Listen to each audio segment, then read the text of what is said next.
Today's antagonizer from the media apparently has a bachelor's, maybe even a master's, in trap questions, because that's all he gives Tom Homan throughout this interview. But thankfully, our great border czar, Tom Homan, which I call him Papa T, handles them beautifully. Matter of fact, to the point, and he makes these clarifying statements about definitions, about little terms, that the interviewer, Major Garrett here, tries to throw into the questions. But Tom catches him. I almost didn't catch him. I watched some of these questions like 3 times in a row to see what was this guy really asking. It's itsSeanDaniel here. If you like Tom Homan, and if you just like me and my videos, consider hitting that like button or subscribe button for more. Get focused, get ready. Let's pay attention to these trap questions. And our buddy Papa T. With the pace of arrests and detentions, some citizen children and some residents with green cards have been swept up. Do you have any regrets about that? And is it possible that demands for a faster or more accelerated pace of arrests could lead to more mistakes? Ooh, that's a trap one. That's a trap question. Like I said, we prioritize public safety threats, national security threats. But like I just said, when sanctuary cities force us into the neighborhood to find that bad guy, many times that person is with others that are illegally in the country, but may not be a criminal target. Well, they're going to go too. We're not going to tell ICE officers to ignore the oath they took, do not enforce the law you swore to enforce. The last administration told ICE officers, you can't arrest somebody for simply being here illegally. They got to be convicted of a serious offense in addition to being here illegally. That's rewriting statute. That's rewriting federal law. We're letting ICE officers do their job. So sanctuary cities want to enforce in the neighborhoods, you're going to see more collateral arrests. They're going to get exactly what they don't want. More agents in the community and more collateral arrests. Let us in the jail. Let us have the bad guy in the safety and security of jail. It's better for everybody. But as far as U.S. citizen children, look, having a U.S. citizen child doesn't make you immune from our laws. If you cross the border illegally, which is a crime, whether you show up in court or don't show up in court, and you fail to leave as ordered by the court, and you choose to hide out and have a U.S. citizen child, that doesn't make you immune from the law. You put yourself in that position. You put your family in that position. So when that person is already deported, it's parenting 101. You make a decision. You can take the child with you, or you can leave the child with another spouse or relative, whoever you choose. That's a parenting decision. But to remove a U.S. citizen child, we don't deport U.S. citizens. That's illegal. But the parent makes that decision. And let me give you, for instance, if we didn't allow the parent to take that child with them, then the story today would be ICE is separating families. Then that'd be another story. We're making this a parental decision, not a government decision. Can you believe the host tries to differentiate between criminal illegal and illegal? Like Tom said, if you're an illegal, it's committing a crime. Doing something illegal means you broke the law, which is committing a crime. Oh my God. Comment down below. Illegal means illegal. And you got to pay attention when you watch these interviews. I know you guys love these interviews. I do too. They put such trap questions in there. He said, remember, I had to watch the clip like 3 times to pay attention to what his question was. He said, the reporter, the host, Major Garrett, ICE has mistakenly caught citizen children, U.S. citizen children, and temporary green card holders, the illegals that have been granted some temporary thing under Biden, with their ICE sweeps. If you accelerate the rate, will more mistakes like this continue? So many trap words in there. How is it a mistake to deport an illegal? It's not a mistake that they're having the U.S. citizen child go with the family, like Tom said, to allow the families to decide. These reporters, even though this guy seems pretty balanced, they're so slick with the wording they put in, and then they will instantly criticize you if you don't catch it or you say something wrong. Illegal means illegal. Tom, you mentioned courthouses. I want to ask you, why is it necessary or a good idea operationally for ICE to conduct enforcement actions at courthouses where people are arriving for hearings? And is it your experience, and I know you have a tremendous amount of experience in this field, that hardened criminal aliens go to courthouses for hearings like these? Another trap question. No, we arrest a lot of people. We arrest criminals at courthouses. We arrest fugitives, those who have had due process at great taxpayer expense and choose to become a fugitive and go hide out. If we know, that's why we lifted the whole sense of location policy. ICE was the only law enforcement agency that had a policy, you can't arrest somebody at courthouse, you can't arrest somebody at a medical center, you can't arrest somebody at a church.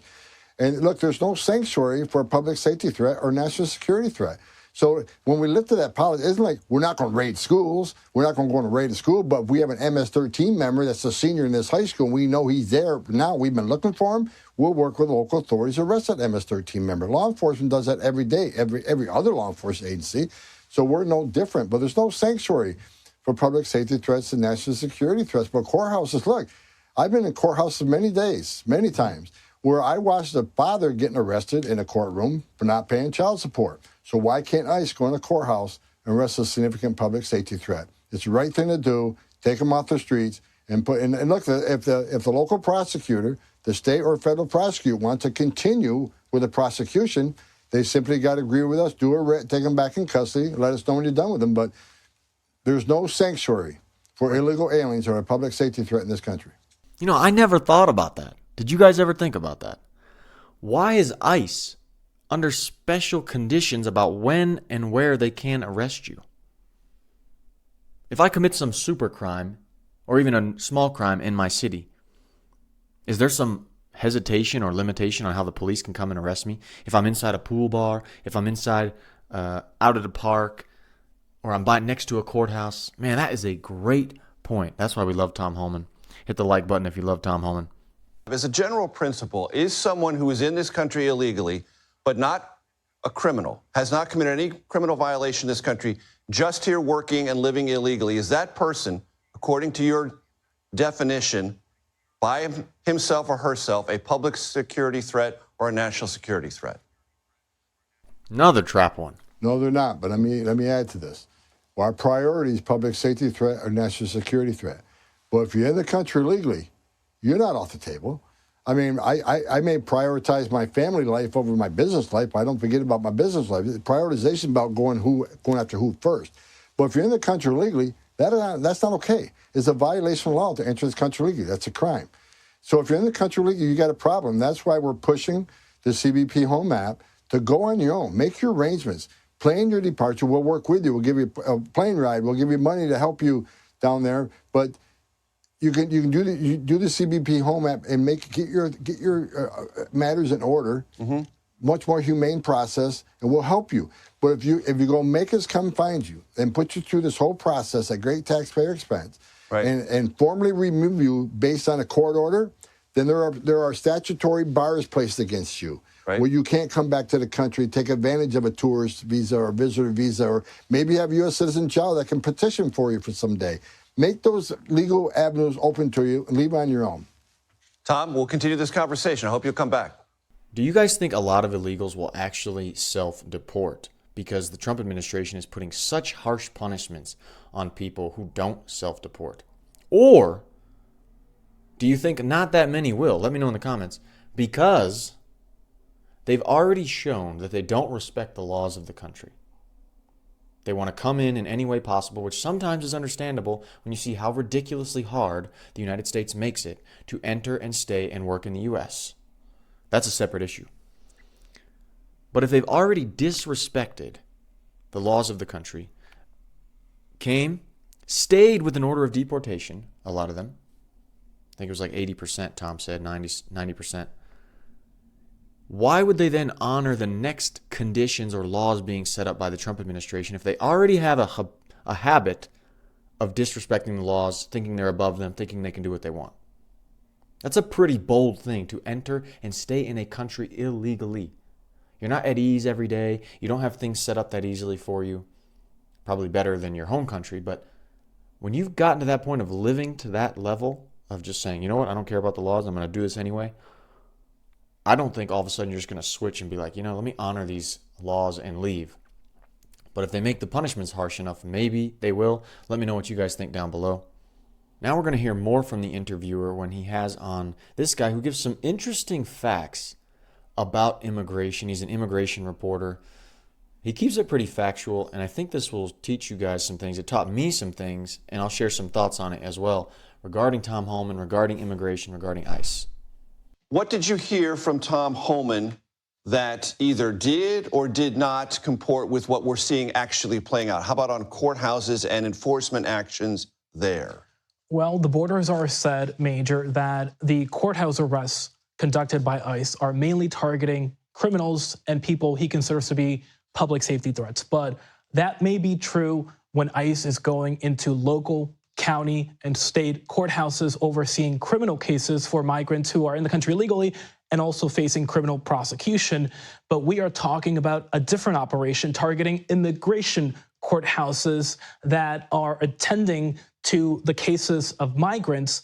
And this operation is targeting non-criminal and criminal migrants alike who are attending those immigration court hearings overseen by immigration judges that decide not criminal cases, but immigration cases, which are civil matters. Asylum. That might be an asylum claim or something. Many of these migrants are non-criminal asylum seekers whose only civil offense in this country is entering the country illegally or remaining here without permission, which is not a federal crime. And so the administration is targeting these migrants and placing them in a fast-track deportation process so they can be deported much more quickly. But there's no criminality assessment tied to this operation. So some of the people being swept up are indeed non-criminal migrants. And the border czar also told me that if there are those citizen children who are being swept up or those with green card status who are being swept up, that's not ICE's fault. That's the fault of sanctuary cities. How did you evaluate that? Well, what the border czar is arguing is that just because somebody has a U.S. citizen child in the U.S., that does not protect them from deportation if they are in the country illegally. And the administration is targeting some families that include U.S. citizen children and arguing that the parents are deciding to take their U.S. citizen children with them because ICE has no legal authority to deport American citizens. Which he said. That's right. But what advocates are arguing is that the administration is not adequately informing migrants of their rights and the obstacles that some of these children could face in coming back to the U.S. Legally, they have to be able to come back to the U.S., but we're talking about children and their parents are now facing multi-year bans from re-entering the country and obviously cannot come back to the U.S. with their children. And very quickly, Camila, when the White House orders 3,000 arrests a day, what does that begin to look like? It was really striking to hear the border czar say that that number is achievable because just to put it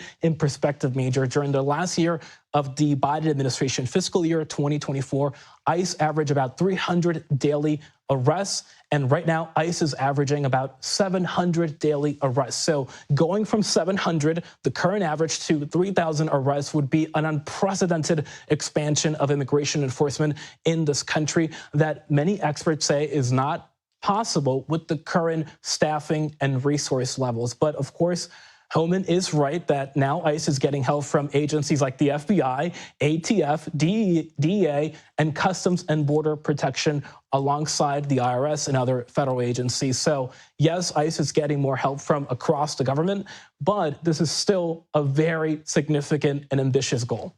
Camila Montoya Galvez, thank you so much. I appreciate it. So Tom and ICE are trying to quadruple how many arrests they're doing, which right now is already a super high number of 700. Now, it's great to be dreaming and think of what's possible, and everybody in the media tries to tell you, you can't do this, you can't do that. There's never been a number like that before. You know, they try to put this limitation of thinking of what's possible. But the interesting thing that this guy said was that ICE is supposedly targeting people going to immigration hearings. Maybe they are going to a hearing about their asylum case and whether or not the judge is going to grant them that or they're going to get an order of deportation. If ICE is doing that before people hear whether or not they can stay, you know, that because when they crossed the border illegally, they got papers, they got information, and they got told, you have this hearing date. And those people follow the border patrol and the government's instructions of, hey, wait for this hearing, you have these benefits and stuff. And now all of a sudden the new administration comes in and wraps you up on the way to your immigration hearing. That is ice cold. That is ice cold. Because you can argue that these people came in and the government said, hey, you can come in, do this, wait for a hearing. Now, a lot of the cases, the asylum cases, are ridiculous. That's why 80-90% of them get an order of deportation. But if ICE is going, let me know what you guys think about that. Because that is... you're going against two different rules set in place. ICE's rule, Trump's rule now, that if you came illegally, you need to go, which we all agree with. But these people came, and the government was like, come, here's your hearing date. And then you come and you get arrested, and you get deported. But the other thing, too, is that these illegals are not honoring what the Trump administration is saying in public about use the CBP home app to go home so you don't face other repercussions. Mind you, also, ICE is going to have a massive amount of pressure on them by Tom Homan, by Stephen Miller, everyone. Tom said early in the interview, I don't know if I'll show that clip, about how he's really not happy with the numbers and he wants to see it be improved. You guys know how that goes. When the higher ups, whether for good or for bad, put pressure towards a goal, you guys better hit that goal. And I bet you Stephen Miller or some people came up with the thing, man, let's go to the immigration hearings. We can wrap them up since they're not leaving on their own. That's stone cold. It's Sean Daniel here. If you guys enjoyed the video, consider liking or subscribing for more, or watching another video right here. I don't know which side. And I'll see you in the next one.